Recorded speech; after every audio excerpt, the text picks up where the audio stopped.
Печень – один из важнейших органов человеческого организма, который, как и любой другой, подвержен различным заболеваниям. Но замечательное свойство печени состоит в способности восстанавливаться, продуцируя новые клетки. Этому процессу способствует не только медикаментозное лечение. Следование специально разработанным правилам питания – важнейший элемент успешной регенерации органа. Что представляет собой диета? Что можно, что нельзя? Как правильно готовить и принимать пищу при болезнях печени?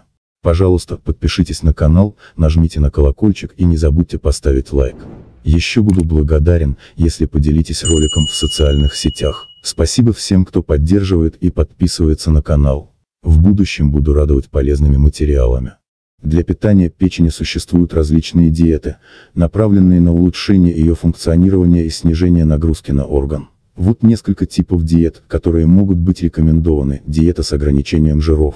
Это может включать снижение потребления жиров животного происхождения, таких как масло, сливки, сало, и ограничение пищи, богатой насыщенными жирами, таких как фастфуд, жареная пища и так далее. Рекомендуется отдавать предпочтение пище, богатой полиненасыщенными жирами, такими как оливковое масло и рыба. Диета с ограничением соли. Потребление соли может негативно повлиять на печень. Рекомендуется ограничить потребление соли и осторожнее выбирать продукты, содержащие высокое содержание натрия, такие как соленые орехи, чипсы, консервированные продукты и так далее.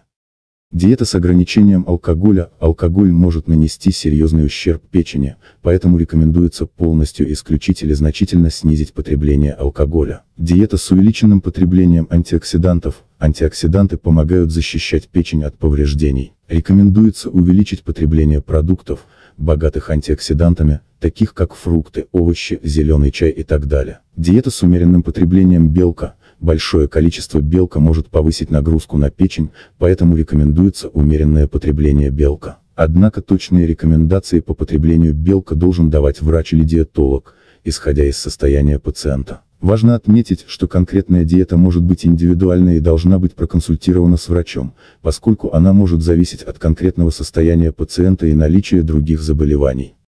Фрукты и овощи, яблоки, грейпфруты, лимоны, апельсины, артишоки, брокколи, шпинат, капуста, свекла и лук содержат антиоксиданты и фибру, которые способствуют очищению печени.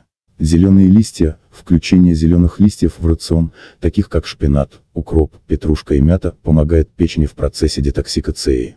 Чеснок и лук, оба продукта содержат сульфур, который помогает активировать ферменты печени и удаление токсинов. Кукуруза, богата флавонами и антиоксидантами, которые помогают защищать печень от повреждений. Орехи, богаты аргинином, аминокислотой, которая помогает в удалении аммиака из организма, и также содержит омега-3 жирные кислоты, которые помогают восстановить клетки печени.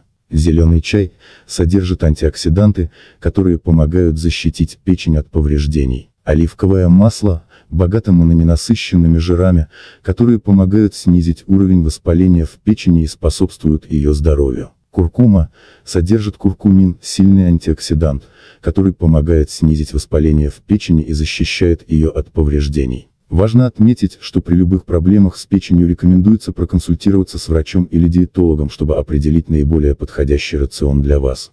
Восстановление печени – длительный процесс, поэтому важнейшим принципом диеты является ее продолжительность, от полугода до нескольких лет. Длительность устанавливается врачом.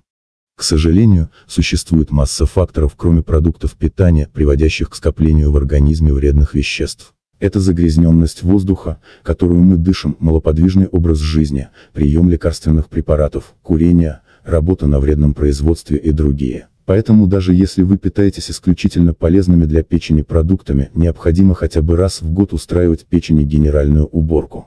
Для этого очистите 2-3 свеклы, залейте их водой и варите на слабом огне 2 часа, чтобы получилась однообразная масса. Пейте полученный отвар по 4-5 столовых ложек перед завтраком, обедом и ужином в течение 2 недель. Другим хорошим очистителем для печени являются семена льна. Сначала их нужно перемолоть в кофемолке, затем принимать в следующем количестве. 1-7 день утром натощак надо выпить 100 грамм нежирного кефира, предварительно перемешав его с 1 чайной ложкой семян льна. 7-14 день пейте 100 грамм кефира, перемешав его с 2 ложками семян льна.